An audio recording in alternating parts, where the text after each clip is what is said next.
have not been to the Smithsonian Institute, fear not, because Mohammed is coming to the mountain. They are coming to the Oxford Township Public Library, an exhibit from the Smithsonian Institute. And I'm here today to talk to Bryan Coutier, the director of the library. Bryan, this is really fantastic. This is coming in December, right? Through February. Correct. Tell me more about it. I'm so excited. Well, actually, we learned about the Smithsonian exhibition coming to the library many months ago. I would say almost close to a year ago is when we started this process. And it initiated between a dialogue that I had with some folks over at the Michigan Humanities Council about possibly having Oxford host site for Southeast Michigan. And so it only made sense if you look at our rich history here, what Oxford is about, the mining industry, the heavy influence from the auto industry, Sea Ray Boat Corporation starting here. There's so many things about Oxford that are unique in so many ways.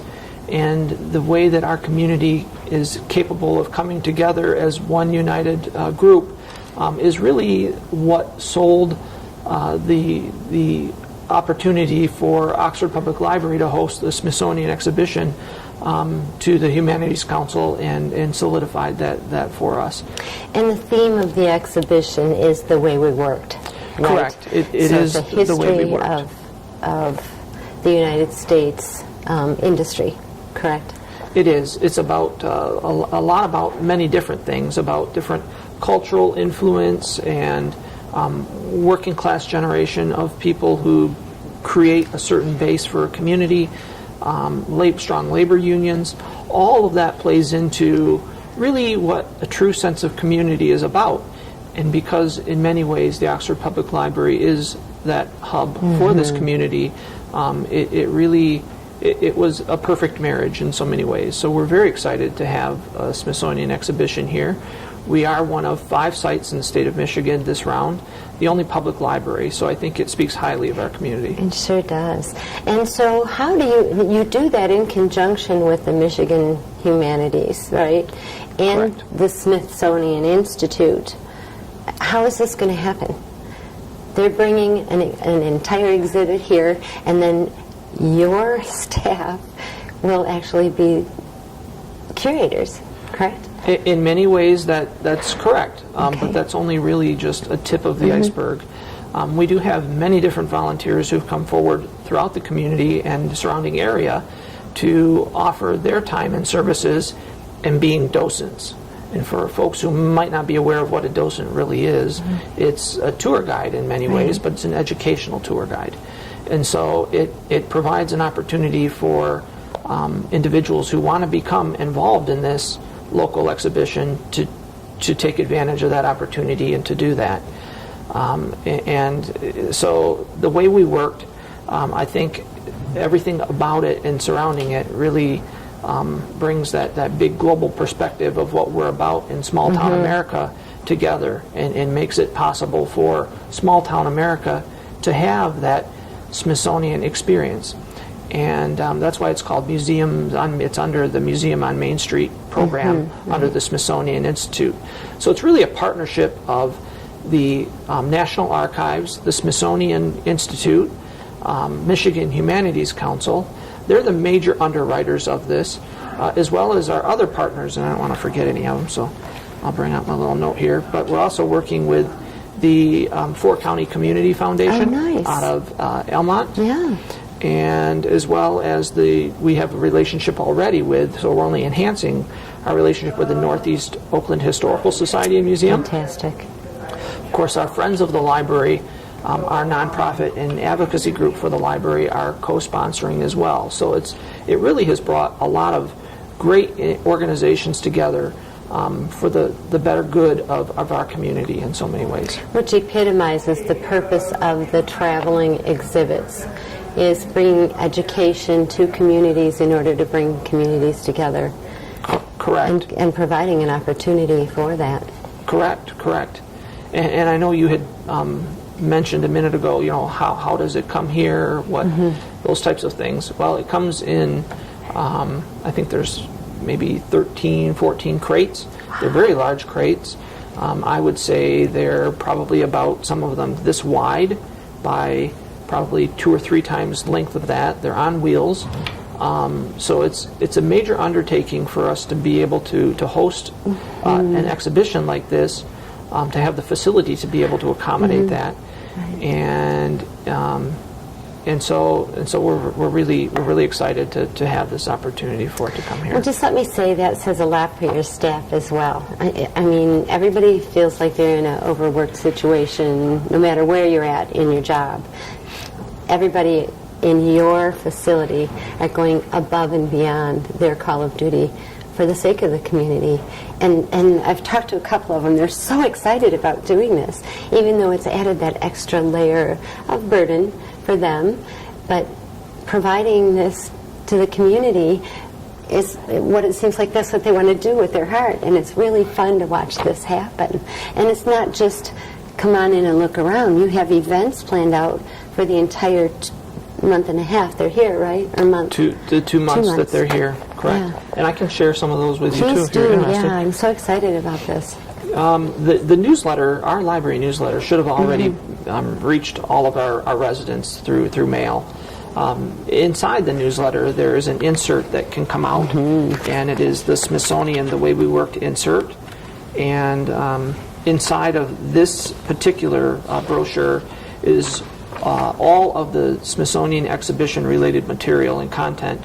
The only thing that we need to make note of is that when this was published, we anticipated that we would perhaps be open on Sundays in the new year, but there are reasons why we need to close on Sunday.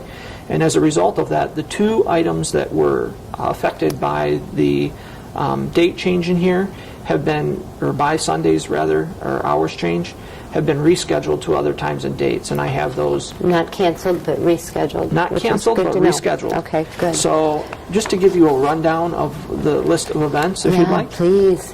Yeah. The exhibition will be here from December 6th of 2014 through February 1st of 2015. On Wednesday, December 10th, we at 6:30 p.m., we will be inviting our state scholar, Thomas Henthorn, who's a professor of American history at the University of Michigan Flint. And he will be presenting the worst jobs in American history, from the dangerous to the unsavory. And I've had an opportunity to meet with Thomas on a number of occasions now at different exhibitions in the state. And he's been here once already, and he's a great speaker, and we're really looking forward to having Thomas here for that. I'll also note the soft opening will be basically December 6th. However, on Friday, December 12th, so a week from that, we will be from 6 until 9 p.m. Hosting our opening gala with live music and refreshments. We do have a harpist who is coming. It should be a very fun, family-friendly evening for everyone who wants to come and take advantage of that. And the exhibition will be open during those hours as well. So we'll close at 5 that day. We'll open back up at 6, and we'll have the exhibition from 6 until 9 p.m. Then on Monday, December 29th, from 2 until 6, we will have a photo booth set up where people can come and dress up in a period costume and get their photo taken in the photo booth. So that should be a lot of fun, too, for families. Saturday, January 10th at 11 o'clock, we will have Paws with a Cause working dogs. So a representative will be at the library to bring a dog and share with us a little bit of history about that agency and how animals work for us, too, in everyday life. And then on Wednesday, January 14th at 6:30, we have Al Eicher, the early days of radio, and we will be bringing, of course, our local tie with Brace Beamer and the Lone Ranger into that too. So we have a lot of opportunities to bring our local history out as well. On Monday, January 19th at 6:30, we'll have Henry and Friends, featuring Henry Ford, Thomas Edison, and Harvey Firestone, and that's sort of a live skit, if you will, dialogue between us and our actors, giving us a little bit of history about the auto industry and how it had an impact on the state of Michigan and actually the national economy for that matter.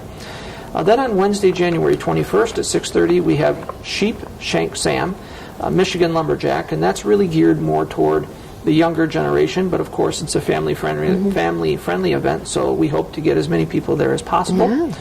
One thing that has changed, but the new date is now on Monday, January 26th at 2 o'clock.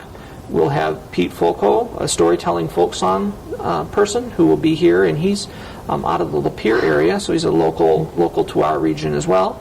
And he'll be using storytelling and folk songs to basically bring labor and all of that kind of rich history that America is about and stands on and represents into the exhibition as well. Then on Thursday, January 29th at 7 p.m., we'll have Dr. Charles Hyde, who's coming to give a presentation about Rosie the Riveter. Ah. So that should be really exciting too, and I think very relevant to Michigan in general. Women working in factories during the war. Exactly. Yeah, that's exactly. fantastic. So we're looking forward to that. Of course, on December 6th through January 17th, we'll have an ongoing teen essay contest where our teens can get involved and write essays about the way they work and share their stories with us, because our story, our oral history, is really going to become part of the Smithsonian Institute after this exhibit leaves Oxford. So it will be recorded and kept for history for generations to come. And we also will have during that same period, through the entire exhibition from December 6th through February 1st, a coloring contest and scavenger hunt that will be going on for everybody, and mainly our younger generation of library users. And then we have a film and discussion series. Nice. On Monday, December 15th at 6:30 p.m., we'll have Harlan County, USA. So we'll have a film and then a dialogue about the film after that. And Sunday, December 21st at 2, we will have Newsies, the musical.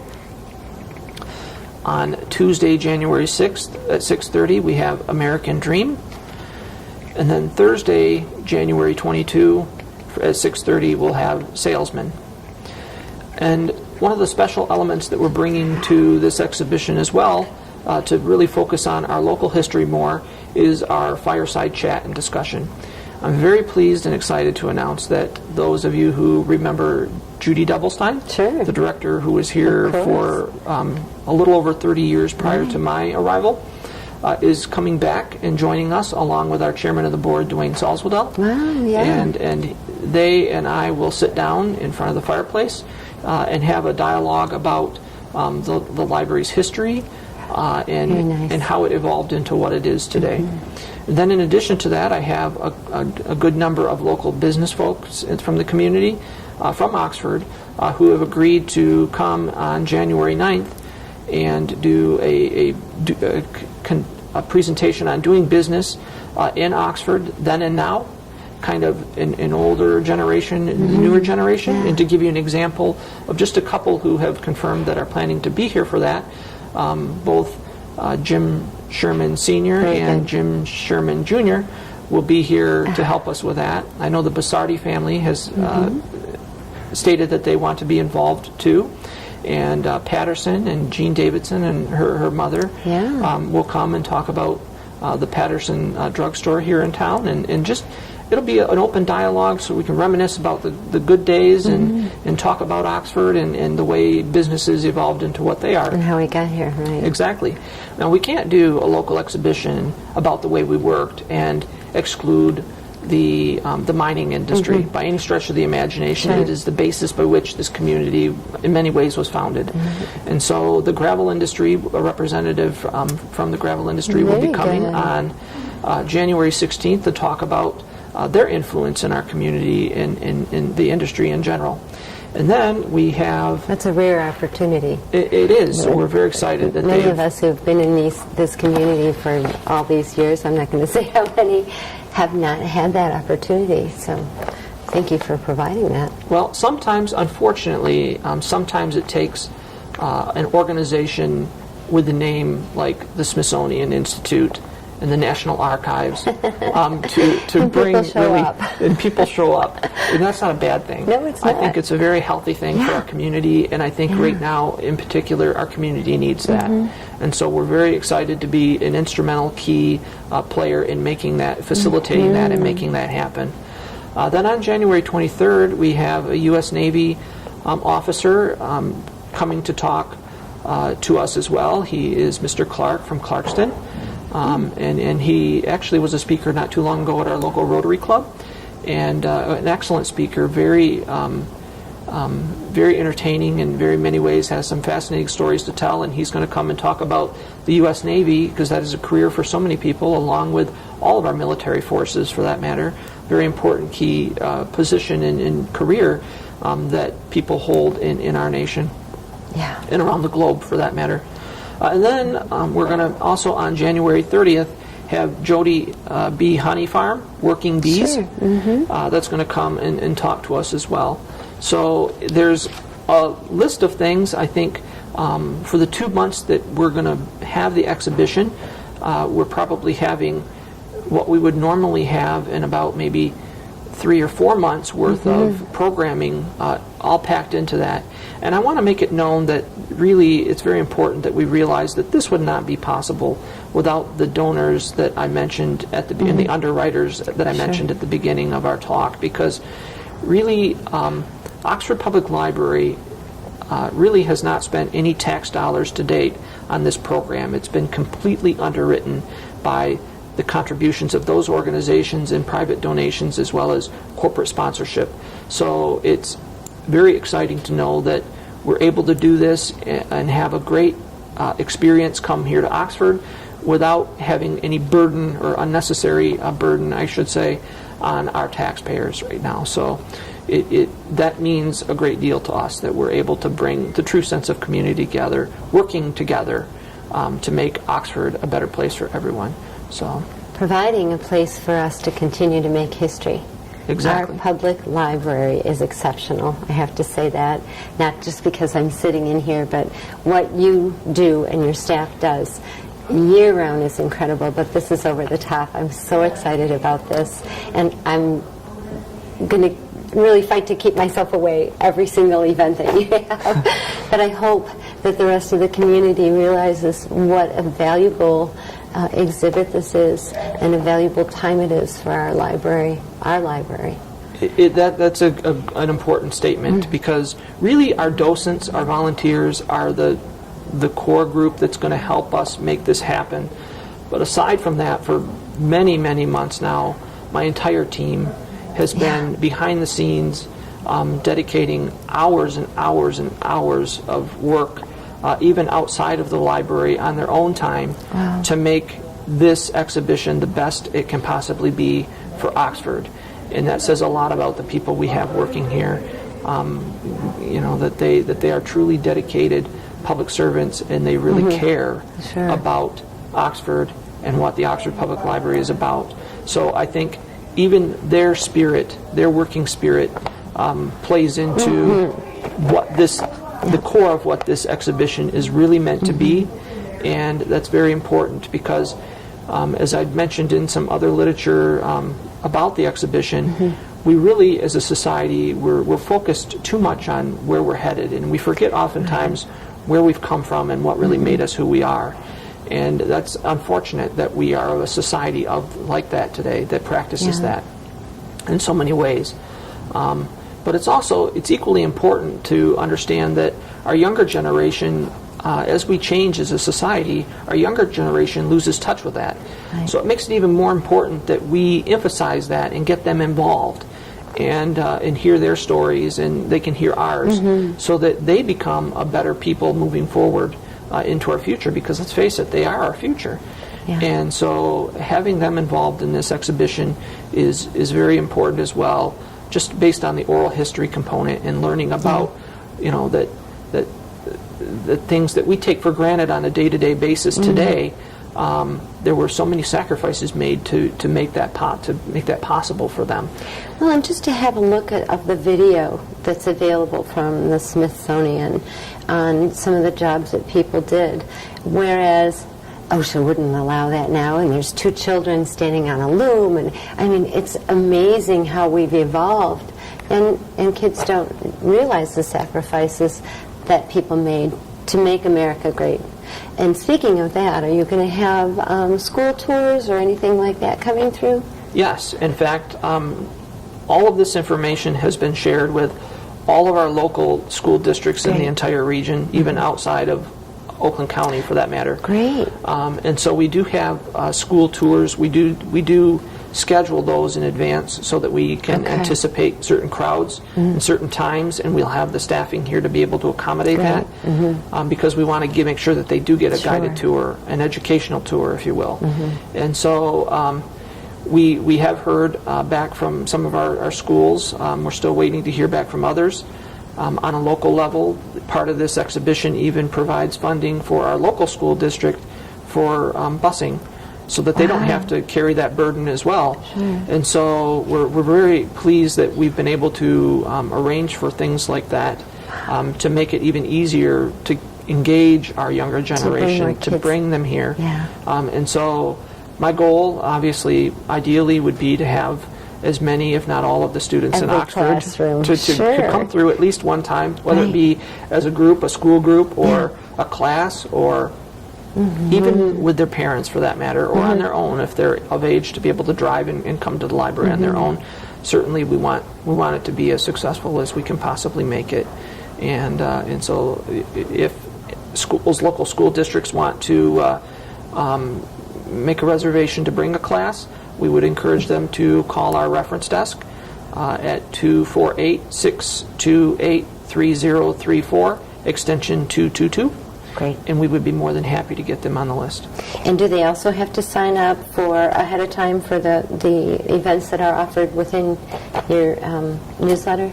Any of the programs that are in the newsletter, if it's not indicated that there's pre-registration required, it's just show up. Open range.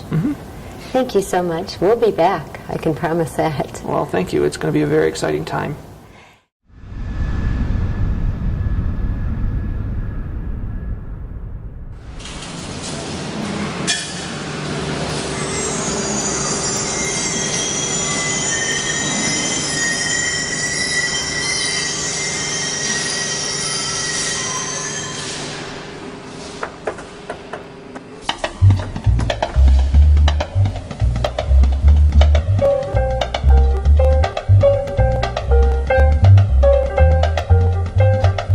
What if the automated assembly line, the telephone, or your laptop had never been invented?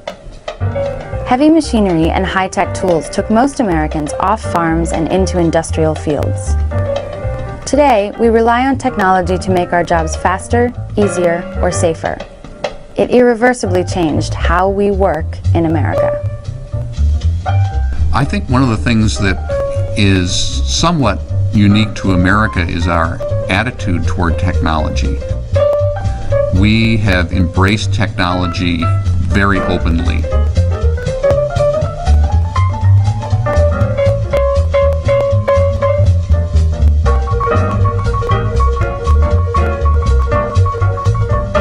We are proud of our role in inventing a lot of this kind of technology.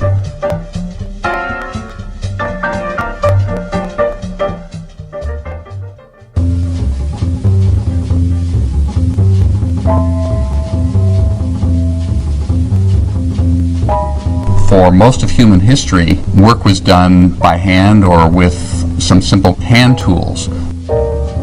But beginning in the late 18th century, there was a tremendous change. More work was done in large factories, and it must have been very hard to experience this new world of the factory.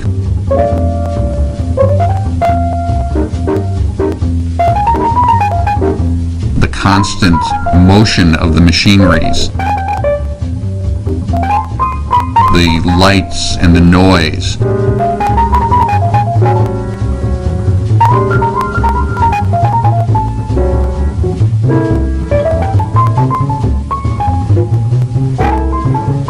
One of the things that fascinates me about photographs is how they capture a moment in time.